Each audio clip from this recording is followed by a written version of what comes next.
Shalom Bapak Ibu Saudara-saudari yang terkasih di dalam Tuhan. Kembali lagi kita dalam pembacaan renungan harian hari Selasa tanggal 3 Januari tahun 2023 dengan judul Busur Kemurahan Allah. Busurku kutaruh di awan supaya itu menjadi tanda perjanjian antara aku dan bumi. Di dalam Kejadian pasal 9 ayat 13. Bacaan harian di dalam Kejadian pasal 7 sampai pasal 9. Oleh karena kemurahan Tuhan, ku ada sampai hari ini. Oleh karena kebaikan Tuhan, janjimu terjadi bagiku. Adalah penggalan lirik lagu rohani yang dapat mendeskripsikan bagaimana keadaan Nuh saat peristiwa air bah terjadi. Tuhan melihat betapa meluasnya kejahatan manusia, dan bahwa niat hati dan pikiran mereka selalu cenderung kepada kejahatan. Maka ia menyesal, hatinya hancur.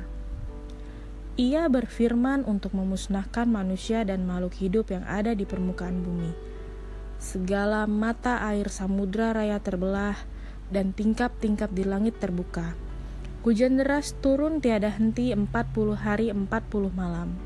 Air menutupi gunung-gunung hingga 15 hasta, kurang lebih 7 meter di atasnya.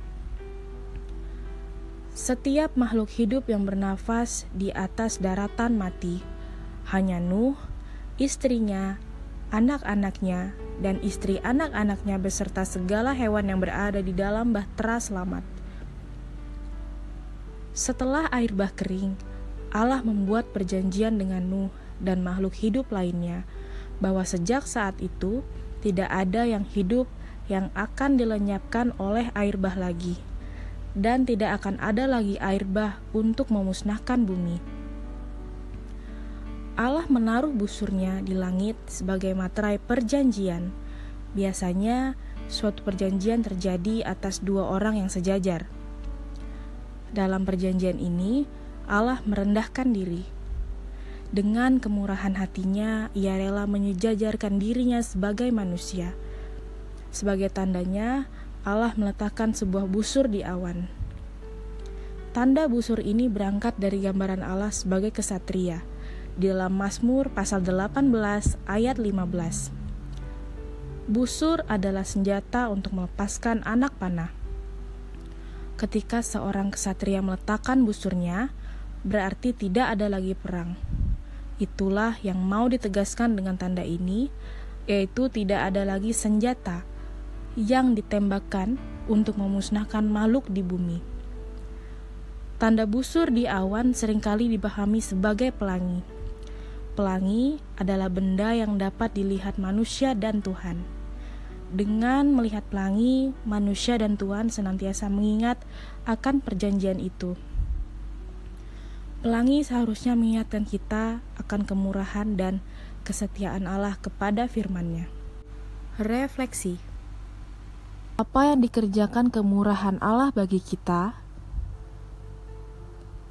Yang kedua, apa tanggapan kita terhadap kemurahan Allah? Power statement. Kemurahan Tuhan membuka pintu sorgawi, memulihkan, mengangkat, dan memberkati setiap orang pilihannya. Mari kita berdoa. Terima kasih Tuhan atas kemurahan-Mu. Perjanjian kekal dalam firman-Mu boleh menjadi bagianku. Dan ajar aku untuk selalu mengingat dan memegang janji-janji-Mu. Amin. Kiranya Tuhan Yesus memberkati kita semua. Shalom.